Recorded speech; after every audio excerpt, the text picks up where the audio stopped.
So, hey there, I'm Jordan, and I'm a data engineer at Carbon. And I'm just going to be going over how we make use of Presto, and particularly how we end up powering one of our customer-facing dashboards with it.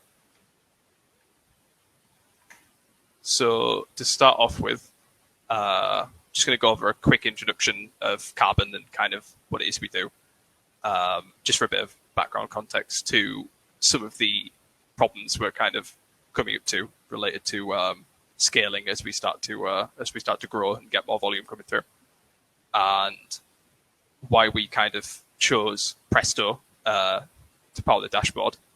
And it's kind of split into two phases. And the first is the kind of first solution that we used, which was using a serverless version of Presto with AWS Athena. And what we've been doing more recently, which was moving over to a managed service with Ahana. And then questions at the end. But if there's any questions as we go through, just pop them in the chat. Okay, so who are we and what do we do? Well, there's a little bit of information on our vision mission there. But for a quick TLDR, we are an ad tech focused business, and we are focused on publishers. And we also recognize the importance of advertisers in that. And the way we provide value is by taking their first-party data in from a number of different streams, enriching it with our different data pipelines we've got, and then displaying that back in front of them in a easier-to-digest way. And along with that in the platform, there's also some kind of simpler solutions to the more complex problems that they're having that surround their revenue operations. And while we're doing that, we're also kind of committed to the long-term success of the ad tech industry, and we're kind of at the front of the privacy and consent and all of that stuff, because that space is changing quite a lot these days. So how exactly do we do that? Well, we kind of sit in the middle of a bunch of different important questions that publishers might have. Things like, who's my audience? What are they doing? And probably the most important one, how much is my audience worth? And we aim to simplify those questions and provide answers to them with the dashboard to provide insights there for that. And once they have that data in front of them, they can then action it and do things like export the audience to something like Google Ad Manager to run a campaign, for example. And just to get an idea of the sort of different data streams we've got coming in, we've got things like demographic and technographic information, a custom taxonomy that we curate ourselves, and various bits of pieces of real-time information. So we've kind of got a lot of different streams that we take together through ingress, process, and then we have to kind of do all of these aggregations and display it in a meaningful way. And the way we do that is the data eventually ends up in our revenue management platform, where kind of you can see all the different breakdowns for a bunch of different things. And I'll go a bit more into that in a moment. But just to get an idea of the kind of scale that we're operating at, recently it's been around 8 billion monthly events and over 800 million web pages, which I understand isn't crazy numbers, but it's certainly not trivial. And the kind of problem we're facing now is those numbers are only going up at quite a big rate. And we need to make sure that different parts of the platform are kind of ready to handle that. And that includes scaling the solutions that are powering something like the Insights view. And this Insights view is kind of one of the most important parts of the platform, arguably, because it's kind of has all of the different breakdowns for the publishers. And there are a bunch of different Presto queries that are feeding the information into this. And there's all bits and pieces to do. You know, some are just doing simple counts, others doing things like category grouping and data grouping. But there are a few that are doing a bit more complex stuff. Like there are some tiles that have like trending sort of values to kind of show that, or maybe a brand over the last few days has picked up a bit of traction and there's an increase in that. It's those sort of things that are important to point out that publishers can then take that information and then go do something with it. And that's why we need something like Presto to query against it. And there are kind of 7 main breakdowns or significant breakdowns on there. And it would be nice if we could just pre-compute a lot of the values onto it and just kind of be done. It's sort of like a daily pipeline flow. But the problem is there's a lot of ways to kind of interact with the data. The first being customizable data ranges. So the default views give you like a week time range, but users can select any sort of date range within the 30-day window. So there's quite a lot of choice there. And okay, maybe we could do different kind of aggregations with date partitions. But the problem we also have is there are more ways to drill into the data, like doing things like you could add a filter to say, take all of these insights you just showed me, but show me for only people who have a desktop or are interested in video games or something. And all of those different breakdowns, like the intent, demographic, and brand, would have to update. So we needed a query engine to kind of sit behind and serve that. And Presto was the choice we went for. And that's been working out really well so far. I won't go into this too much, but here's kind of just a sample query of one of the simpler ones for the brand breakdown. So a lot of conditional aggregation in there across a decent amount of data. So again, nothing crazy for something like this, but as the data starts to bump up, it can really get nasty in terms of cluster killing. And speaking of data, this is kind of the dimensions we're working at recently. So like 180 billion profiles with 56 billion brands isn't too bad. But when you get into the billions with the interest in demographics, this is where it's starting to kind of hurt a little bit. And the solution that we've been using so far, so for the first 2 years of operation, was Athena. And I think a lot of people will be familiar with Athena, but it's basically Amazon's serverless query engine, what they offer up. And under the hood, it's running a modified version of Presto. And so it seemed like an ideal fit for us. And it was, because it was serverless, so the setup was simple, because there basically was no setup. You could just start writing queries and get going with things. And it also had all the different connectors in place to make use of. So we could query the data that we output in S3 straight away. There was no need to move the data anywhere. We could just kind of get going with it. And it's also maintained by the AWS team, so there's no need to worry about kind of setting up infrastructure and managing all of that. No operational overhead. Again, simple to get going. And one of the best things early on was the kind of pricing model, which you just pay based off the data scanned, which sounds bad in the long run, but when you're starting off and you've only got a limited amount of data through and there's only a few clients going on the dashboard, it made sense because we didn't have to think about under or over provisioning and expensive clusters to run the queries. We could just let Athena handle all of that and just pay for the small amount of usage we had with it, which was great for a while. Although even then when we were using it, there were a couple of bad points about it. One was that it could be a little bit unpredictable sometimes. And what I mean by that is you could run a query and it would fail. Then you could rerun it a minute later and it would succeed with no changes to the data or query. And kind of one of the working theories we had there was maybe AWS was running out like a service update or something in the background. It wouldn't happen often, but it did occur, and it was kind of unusual when it did. So that was a bit strange. And speaking of not too much control and know what's going on, you'd had no control of the session parameters. So the queries that you submit to Athena just run in a single session, and you can't do anything like change the join types and things like that, and tweak the settings on it, which was kind of a shame. And one of the big things was that it's running kind of a mysterious version of Presto under the hood. And up until recently, I think back in December it was, that they brought out a new version of it.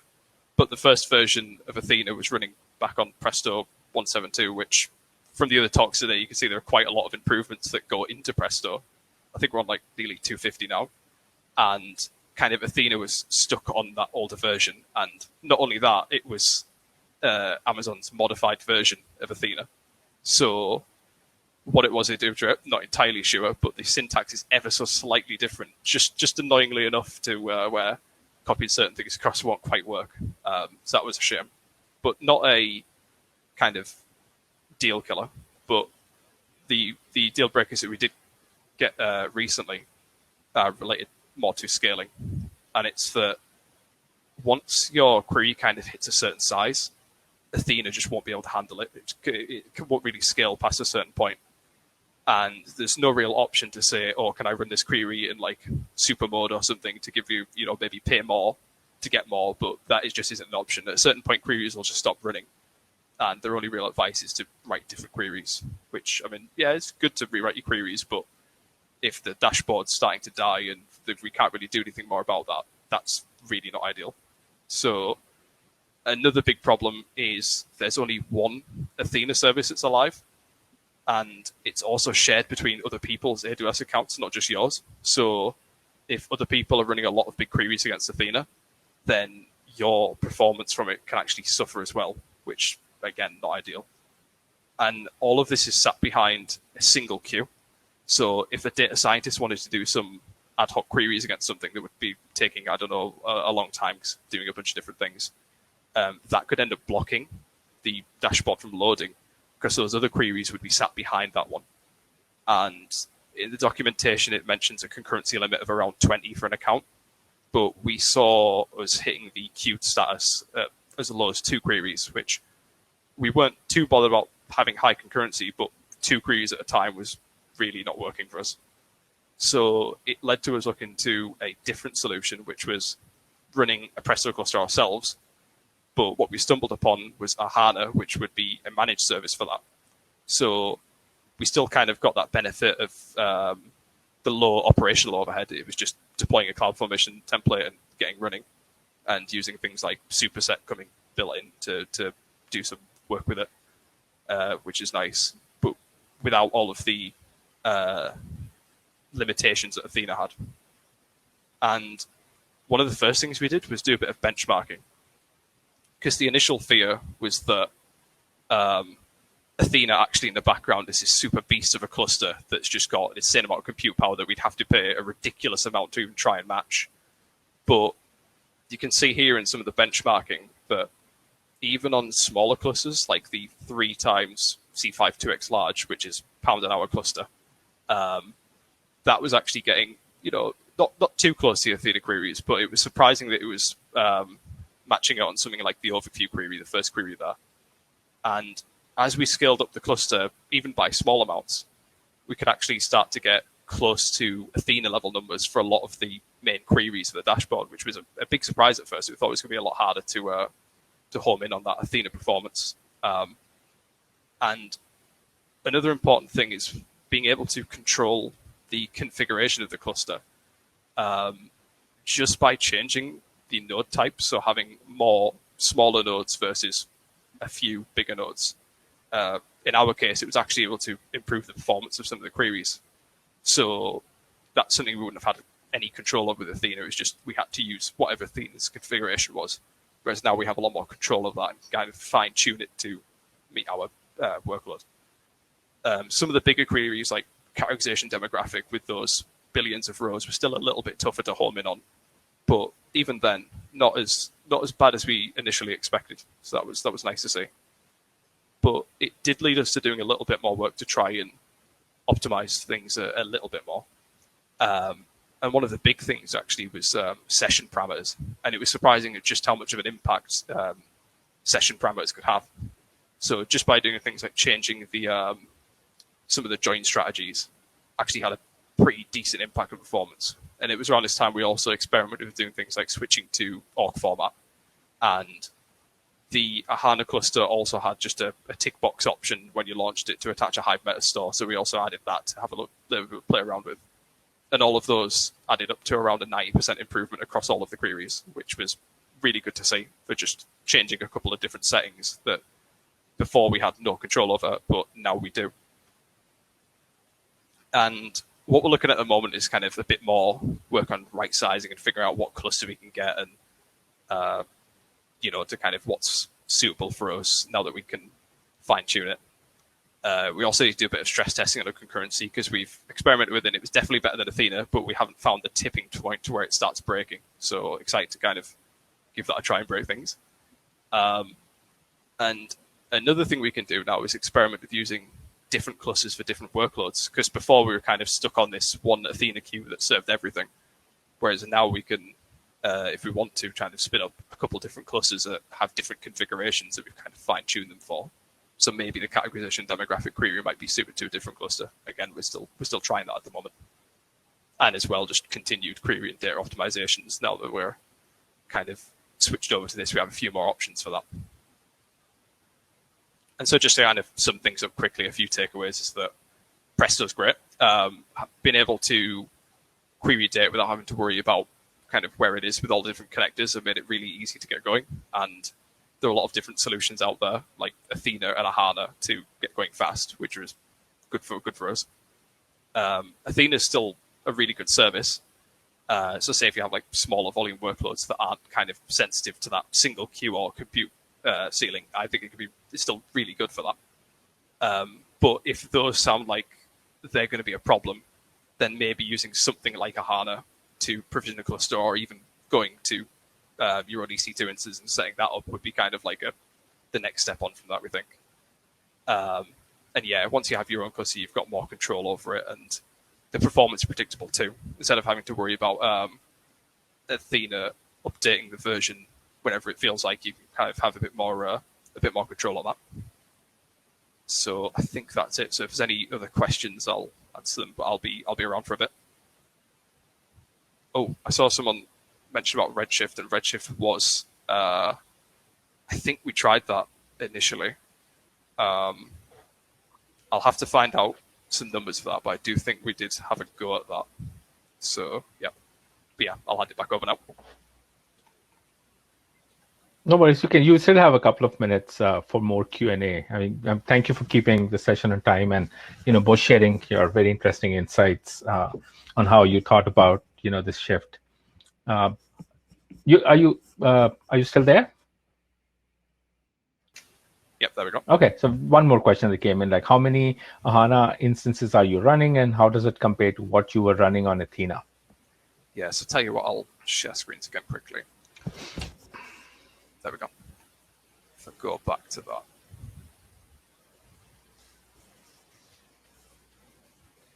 So this is kind of an overview of it here. So for kind of okay performance compared to Athena, I think probably like cluster setup C, where it was 10 times C5x largest, we're looking pretty similar. Like you can see there, for cluster C is pretty close to Athena on the site, better than it for location, similar for date, a bit slower for brand, better for overviews. It's up and down depending on which query's been run, but that's, I think, a decent approximation for it. Yeah, we got one more question. Did you create a lot of partitioning in your S3 structure or to minimize scans? Yeah, so things like I mentioned before about the dates, we did partition by date, which meant that if a user selected something like a 3-day window, it would only select that data.